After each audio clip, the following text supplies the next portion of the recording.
finalement le graphique. On va tenter de finir avec le graphique. Voici les éléments essentiels lorsque tu fais un graphique, toujours à partir du même problème.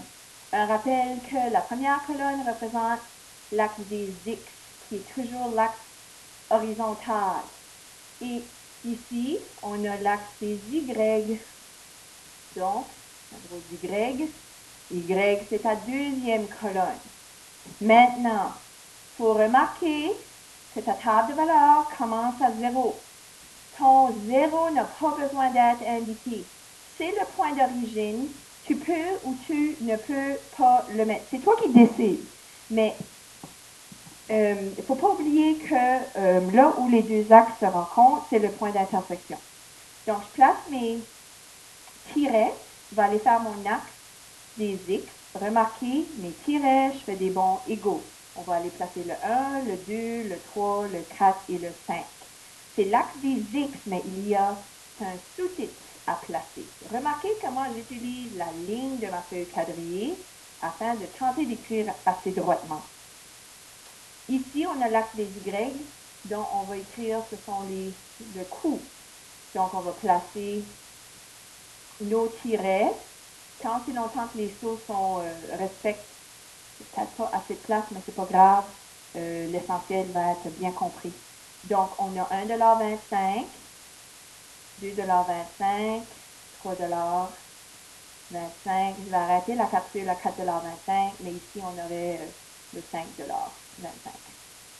Donc, je respecte les données à 0 sur le X, c'est-à-dire ici, à 0 sur le X, je n'avance pas, mais je dois monter jusqu'à 1,25 $.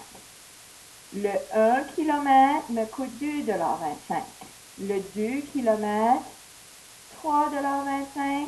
Je peux même aller un peu plus rapidement. Non, parce que je vais faire des cours d'inattention. 4, 5,25 $. Et j'aurais continué ici, là, si je pouvais extrapoler, je le ferais. Oh, peut-être. Non, OK. Donc, dans un graphique, sous-titre, ce qui manque, c'est mon titre. Je peux utiliser justement les mêmes ou les sous-titres dans mon titre. Donc, le coût par rapport au kilomètre, le mot par rapport devrait simplifier le grand titre. Tu devrais toujours utiliser tes sous-titres dans ton grand titre. Donc, ça ne serait pas dans le graphique, s'il vous plaît, c'est juste qu'il manque de place, aller un peu plus haut. Les points sont indiqués, ce n'est pas nécessaire de placer la ligne, mais si tu le fais avec une règle.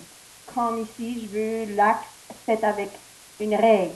C'est très évident, si tu ne le fais pas avec une règle, Mme Annick est experte, j'ai de bons yeux. D'ailleurs, n'importe qui pourrait voir facilement si c'est fait à main levée. L'élément qui manque, par contre, c'est reconnaître qu'à partir du point d'origine, j'ai fait un saut de 1,25 $. Puis là, par la suite, j'ai fait des sauts de 1, de 1, de 1. Donc, mon premier bond est différent de tous les autres bonds. Je vais indiquer un bris. Le bris indique aussi dans notre table de valeurs que notre graphique ne commence pas au point d'origine. Donc, c'est un graphique non proportionnel. Et c'est la fin de la révision.